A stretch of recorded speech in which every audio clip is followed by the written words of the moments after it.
So, hey, welcome everybody to another episode on the Living Life Naturally podcast, where we try to bring you as women all of the updated information regarding your midlife journey, maybe menopause, maybe perimenopause. And today we're doing something that's really relative to and personal to me. So I'm really excited about it. I have with me today Saril Vasquez. She is actually a triple certified functional practitioner, and she has the honor of helping women uncover their true root cause of hair loss while reversing it naturally. So, after a 10-year career in specialty pharmacies and a decade of hair loss, she was given no hope about a prognosis, and turning to godly guidance and ancient remedies for a real solution, the impossible became possible. So she trained and coached with some of the most successful individuals in functional medicine, and Surreal students rewind the aging clock. Yay! Finally feeling confident about themselves. And they use nutrition, daily practices, personalized supplement protocols. And by doing this, they gain control and clarity about which daily choices and exposures turn on or turn off the aging hair process, regardless of their diagnosis. And personal to me is that her message is not just genetics and it's not just hormones, but we do have more control than we think over our symptoms. So our toxicant exposures, nutritional habits, body functions control how we age. So she is the CEO of Bell Organics LLC, and she's helped countless individuals hold a deeper understanding of how the body is supposed to work, where it all goes wrong, how to fix it, and how their seemingly random symptoms are crucially overlooked clues. And her vision is a world where hopeless hair loss is a thing of the past, replacing the stigma and shame with empowerment. Now, her flagship course and coaching program, Bellacanics, encourages others to master their body mechanics to reveal their inner bell, while embodying a new truth that will set them free, that hair loss is reversible. And I'm so excited about this because it's something I've encountered. So welcome to our podcast, Surreal. We're just so happy to have you here. I am so honored to be able to share the platform, share the microphone, pour into your community today. And it's been a pleasure to get to know you and to spread the message of good news. Mhm. So as we talked about before we got on the podcast, I have been having problems with alopecia, which in a way didn't surprise me because genetically I'm predisposed to it. Um, but when as a health coach, I also realized that isn't just the only issue. And of course, as women get into midlife, especially, they find themselves really struggling with thinning hair. And I can't tell you how many people have just told me that my hair's coming out and there's everywhere I go, there's hair dropping. And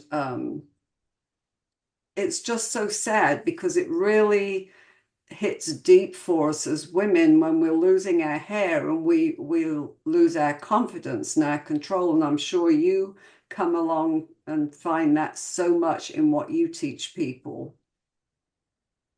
Yes, it's one of the reasons why I got started in this. I recognized how big the problem was, how big the void was, and the lack of resources for women when it came to managing their own health and managing how they age and managing, how healthy they're able to maintain themselves throughout, their maturing process. And personally, I ended up spending $75,000 Oh in my years gosh. just really trying to get to the root problem. And that was just in the last 2 years. In the first 8 years, I probably don't know how much I spent over the years trying to take this pill and do this drug and put this on my head and do this helmet and all of the crazy things, the needles, all of it.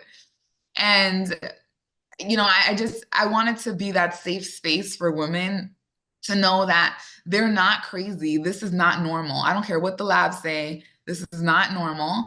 And yeah, the good news is that you are in control of it to the extent that there are choices you're making every day, things that you're thinking, things that you are drinking, things you're eating, putting on your skin, things you're breathing in that are all playing a role on how your body is responding. And so, this notion that mucus in your poo or pain in your shoulder or sinus infections just ongoing are normal is baloney. It's not normal. It's your body ringing the alarm, turning on that check engine light, asking you to pay attention and do something differently because it's happening for a reason. Yeah, I know I just said to you that I had been so sick over the summer that I knew that when my hair started getting thinner yet again, it really plays a role in what's going on in your body. And, I'm thankful that I know enough about health and wellness to know that that really had a big impact on my body. This was such a serious thing for me that my fear had always been I would end up like my mum, who at age 20 had lost all of her hair, and coming up in the English National Health System, that was it. They didn't try anything else. Hey, you've lost your hair. Come, we'll fit you for wigs. And she had real hair wigs that you really couldn't tell the difference. But I remember how she was so sensitive about it because she knew she had no hair. She would never let anybody see her without her wigs on because it was to her just a devastating thing. And so many of us begin to feel like that as we're losing our hair. And we don't realize, just like I know for her, back then, of course, they wouldn't have really got into, well, I wouldn't say the national health system would really get into the holistic perspective, but they didn't get into any root causes. All I ever had was, well, you have alopecia.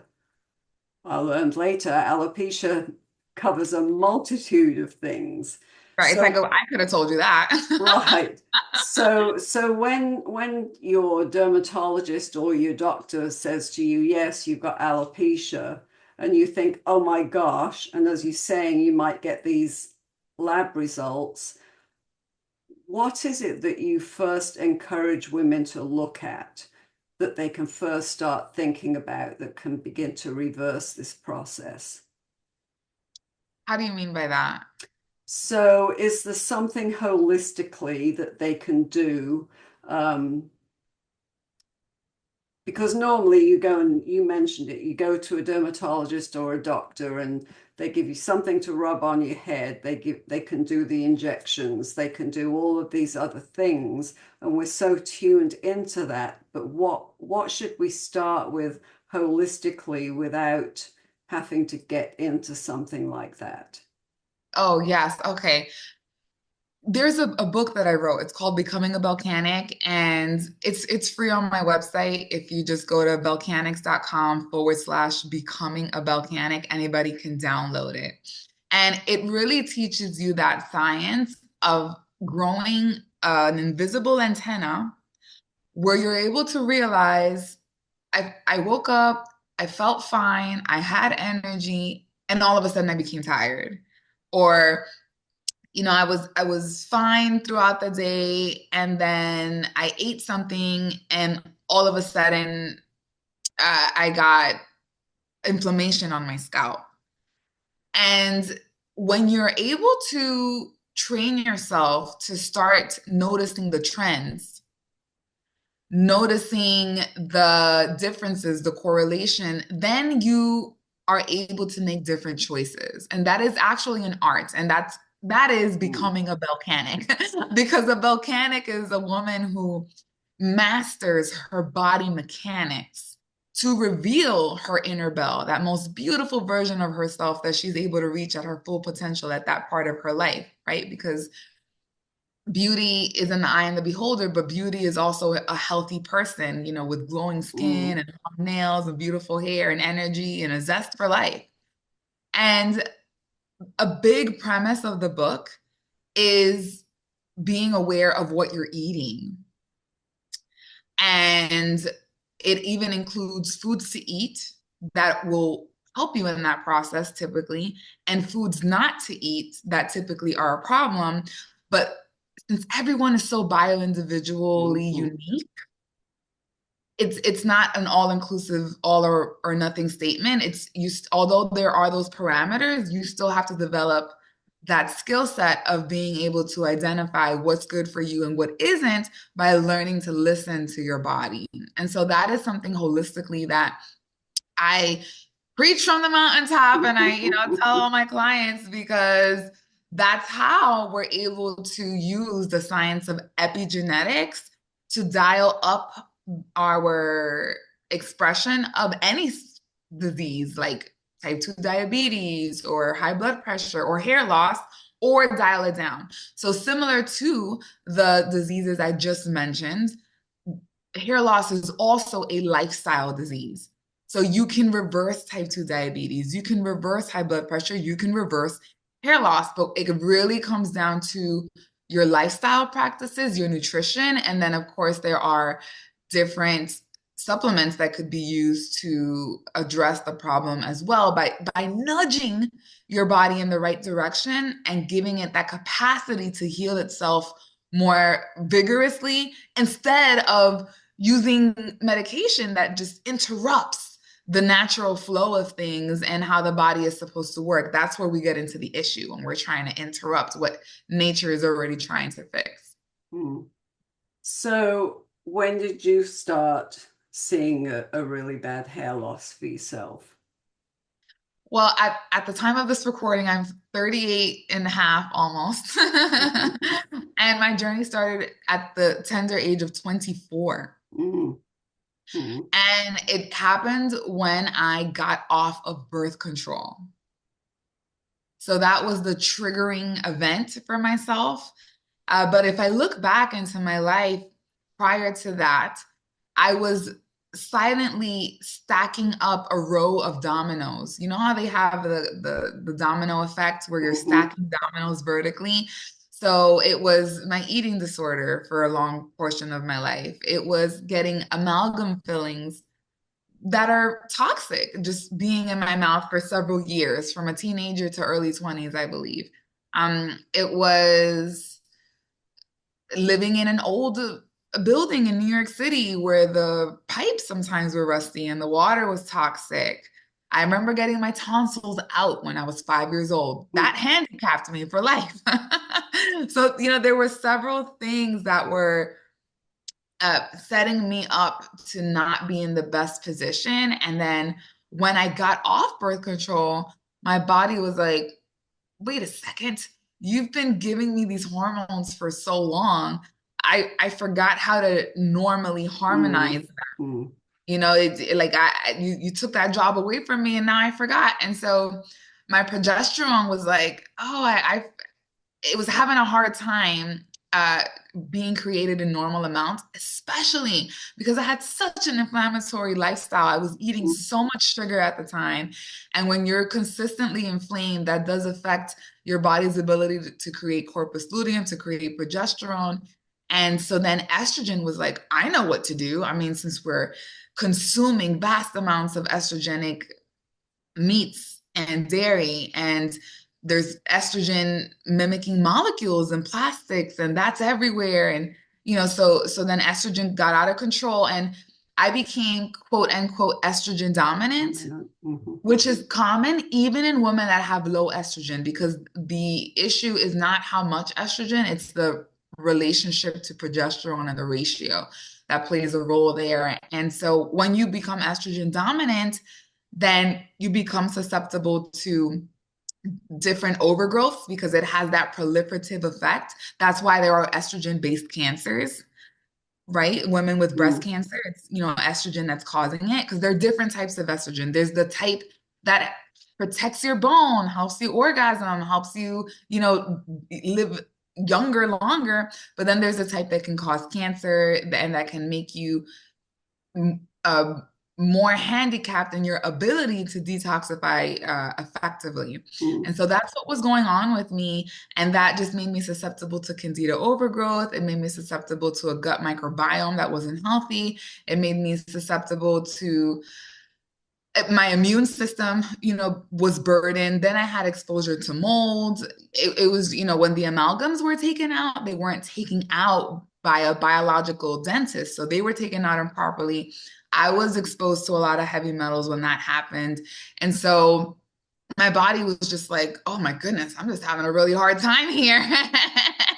And when the body is overburdened with toxicants, one thing that it does very well is keep you alive. That is the priority first and foremost. And so I like sharing as part of my intellectual property and what I notice as a practitioner that toxemia could be this underlying reason as to why a lot of hair sheds. And the reason I say so is because when your body creates hair, it pulls in heavy metals out of your bloodstream into the strand.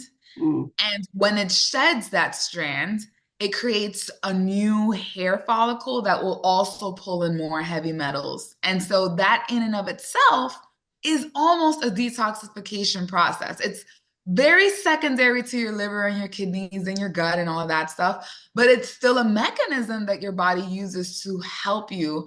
And so I notice in my clients, when they have an exposure to an allergen, it's common to see an episode of telogen effluvium where they're having massive amounts of hair coming out because their body's compensating, for that lack of its ability to effectively detox through the hair or through the sinuses or, through mucus or whatever the case is. That's the genetic component of it. Mm. So one thing, this is kind of going in another tangent for a minute, but of course, being somebody that's so aware of hair loss, you see all of these advertisements, Amazon, everywhere, Facebook, even click here and learn more. So what kind of shampoos should we be using? Because you're seeing up over there, and I could name several of them. If you use this shampoo, you're going to see such a result within so many weeks. And do any of these work, or is there something that we can do better when we're taking care of our hair in that way? The age-old shampoo question.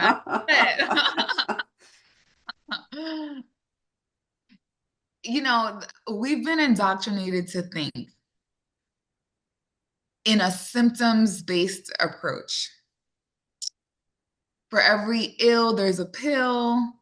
If something's wrong with your hair, put something on it, and that'll fix the problem.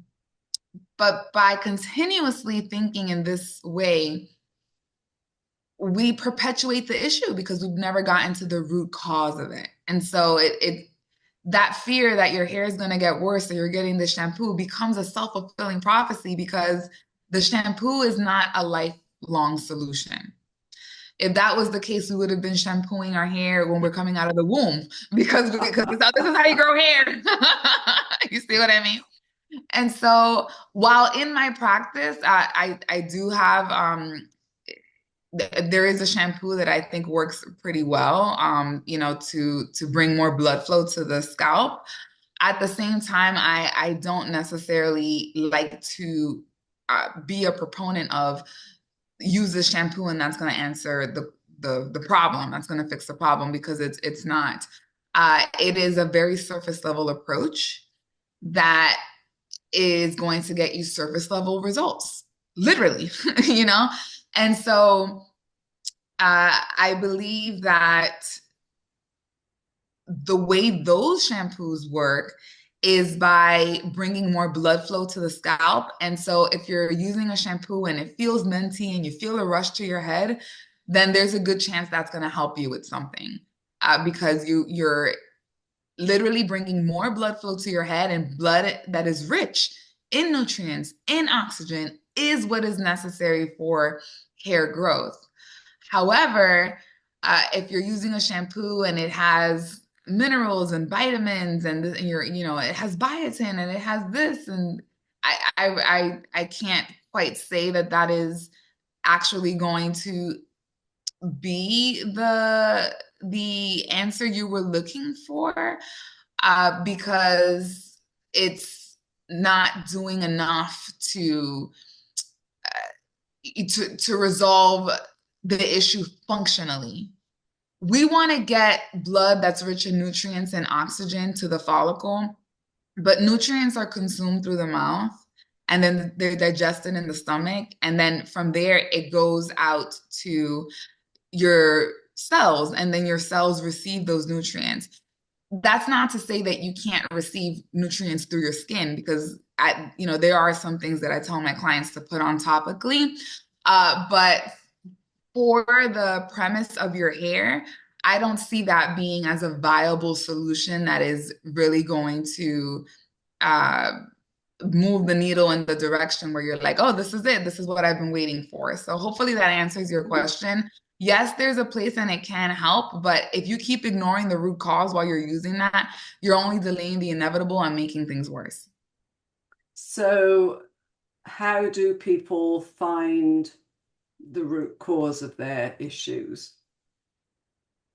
That's a great question. And it's an important one, because typically people go and do a bunch of lab work and they're thinking, oh, this is what I need to know what's wrong with me. And then they get the lab work and it's like, oh, everything is normal. And you're like, oh.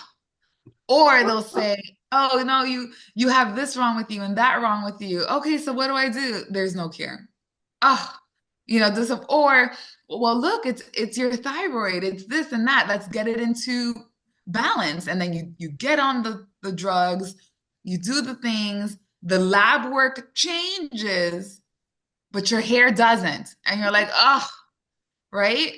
So the solution, in my opinion, and Dr. Josh Axe actually speaking about this recently, and something that I saw where he was saying sometimes symptoms are a better indicator of our health and how our health is behaving, more so than labs sometimes. Because there are things that you have a hard time testing for. For instance, I've had clients come into my practice that have had issues with their microbiome and their virome and fungal overgrowth. And how do you test for that? How do you, and so there saliva samples and blood samples and fecal samples. But what if the overgrowth is hiding in your tissue? Right? Or, what if we just weren't able to capture the threat on that picture in time that we took with the blood work? And so he was saying it's more effective to use symptoms to track if there's an improvement. And I know in my practice, I get graded on one thing and one thing alone. Did the hair get better or did it not? Right? That's it. Like, am I seeing less hair falling out? Did the texture of my hair get to the way it was before? Am I seeing regrowth where I wasn't? Can my hair grow longer? Is my hair thicker? Like, these are the things that I get graded on. And so in my practice, the way that I help people find the root cause is I bring them through this experience where they fill out a form that's 85 questions long, which, to some people, they're like 85 questions, but to my ideal client, they're like, why isn't it 100? So, because I really want to get to the bottom of what were all the different root causes? What were all of the different timestamps in your life? Like I was describing for myself, that set you up to express that gene that you had dormant, or that capability. It's really a superpower, because my body was using that as a superpower to protect me, helping me get rid of more toxicants. But I like to bring my clients to that journey where I help paint that picture for them. And then, of course, we take a look at what we can do functionally to reverse engineer a version of themselves that's able to regrow healthy hair. And for the people that are on video, I'd love to show a picture of what I used to look like. This is how poorly my health was at the time. My hair was extremely see-through. And I also had a lot of scarring on the side of my head. I had a bald spot, and Mm. also on the top side of my head, there was just a lot of balding there. And I thought, oh my goodness,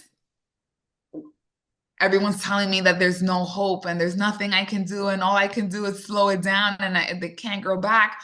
And I said, you know what? If they're not going to help me, I'm just going to have to help myself. Uh, So that's when I went back to school, and I ended up spending $75,000 in 2 years. Just like 20,000 of that was in hyperbaric oxygen therapy alone. But I just really I put aside the excuse that I was telling myself. I was telling myself, I've tried everything. And when I really thought about it, like, how could that literally be true? There was no way that I tried everything at every single time and every combination. I mean, what about the things that weren't even invented yet? Clearly, I hadn't tried those things. mhm. And so that's when I went on that journey, and I spent so much investing in my health and just not throwing crap at the wall like I used to, but instead trying to understand functional medicine. That's where I got part of that was I invested in my education because, knowledge is everything. Seek wisdom above all things, even if it costs you everything that it has. But also I was thinking, if this worked, how did it work? Did it make my hair thicker? Did it fall out less? Why did it work? What could it have been? How could this also work for someone else? And so when I started practicing through that lens, it changed everything because I was no longer getting exploited by the industry, but instead I was, putting together a puzzle piece that was going to be able to help other people put their puzzle pieces together Mm. as well. I have one last question, and you've kind of touched on it. So I remember when I first went to the dermatologist about my issues, um, he told me that, if you've got hair follicles, they've fallen out, the follicle can grow back, but there's some instances where you've lost the hair follicle and it's never going to grow back into there. Is that another myth that you can't grow hair where I mean, you clearly showed your place of what I call alopecia, where really it looks like there's no hair follicle. Yes. Yeah. Great question. So there are people that develop alopecia areata, which they say, oh, you're getting hair loss there because of inflammation and it can grow back. But if you have hair loss because the follicle was scarred over, then you've lost the follicle and there's no way you can get it back. And so, yes, Lynn, that is a myth that I have debunked, that a lot of people haven't had the pleasure of doing so yet, only because I started thinking logically about this. And because I spent 10 years in conventional medical practices, calling on doctors, I called on dermatologists, I made friends with them. After so many years of buying cookies, eventually people become your friends. So I made friends with them, and I just started looking at how things were working in that world. And I realized when they diagnose someone with scarring alopecia, or they say the follicle's gone and it's never going to grow back, they're either watching with a microscope that the hair is unable to grow as thick and as long, and they're making the assumption that it's dying, or they took a biopsy in this one spot and they said, oh, we're noticing that there's scar tissue, or we didn't see a follicle there, or whatever the case is. And so what I'm realizing, it's not like the hair follicle just poof and disappeared. I mean, unless they physically cut it out, right? I mean, it's still there. It's just scarred over either through calcifications or fibrotic tissue or whatever the case is. It's unable to regrow hair at this moment in time. It's buried. However, what if we were able to put the body in a place where it can break down that scar tissue, where it can slowly chip away off of the cement? Because if you think about it logically, when people cut themselves, they develop a scab. And what happens? The scab falls off and your skin is brand new right under it. So the same should be able to happen in your scalp. But the problem is, instead of the body getting that opportunity to break down the scar tissue, we keep exacerbating the scar, so it keeps growing more scar tissue. So then we start seeing that the thinning is spreading and that scar tissue growing because the inflammation is still there. But if we can turn out that inflammation and we can tap into the body's innate healing capabilities and complete the process of scar tissue being part of the healing process, then we can get to a point where we have revitalized that hair follicle by restoring the body's ability to bring the blood back to it. And we can also optimize the blood itself, making sure it's nutrient dense and oxygen dense. And then that's how we are able to regrow hair that has seemingly disappeared. So they did a study in the morgue, and they cut open the cadavers that were bald. And they found that these people used to have a lot of hair, but there were just little cement blocks all over the hair follicles. So the hair follicle was still there, it was just covered. So it didn't, it didn't just it's not gone, it's just hiding. That's my clinical opinion. So where is the best place for people to find you? Okay, yeah, several places. I do love directing people to my Facebook group called Reversing Hair Loss Naturally, because I jump in there once a week and I teach and I answer questions. So it's a good resource. I'm always posting things. It's a good resource to continually learn from me. Also, on my website, there is a quiz, and I'd love to make an offer to your community. The quiz is based on the results of my practice and whether or not we've had success getting hair regrowth for certain cases. And so if you fill out that form, it'll give us an idea of whether or not we feel your hair loss is reversible. And so you'll get a result at the end of the quiz. And then there's an opportunity to book a call with me at the end of that quiz. And normally there is a fee for that. But if your community were to type in the discount code CONSULT, CONSULT, all capitals, then they'll be able to book that at no cost to them. And what's going to happen is they'll get a tracker where they'll just have to mark off what symptoms they're feeling so that I can put together the different body systems that need to be supported. So whether your tracker tells me that you have a lot of symptoms that reflect the digestive system isn't working or the nervous system isn't working, that is what I'm looking for. And then I can help you understand how that plays into your hair loss and potentially and see if I'm a good fit to be able to help. That's an awesome offer. I appreciate that so much. Yeah, and there's also a training on my website. So if they just go to mechanics.com, there's a training there as well. Great. Thank you so much for all of your input. I know it's a very deep topic we could talk about for a long time, but appreciate what you have told us here today. Thank you so much, Saril. Yeah, my absolute pleasure. I really appreciate being able to tell people like the complete opposite of what they've been hearing. Like it's so refreshing to do that. So thank you for letting me have the space to do that today. Thanks, my pleasure. Bye. Bye-bye. You have been listening to the Living Life Naturally podcast, where we're on a mission to inform, inspire, and encourage women to live their best life confidently, joyfully, and freely from what's been holding them back. For show notes and free resources, visit holistic-healthandwellness.com. And I'd be delighted if you'd follow us on socials to connect further. If you enjoyed this show, why not share it with your friends? If you found good value, chances are they will too. And of course, a 5-star review on iTunes is always greatly appreciated, as much as I appreciate you listening. So until next time, live life naturally and joyfully.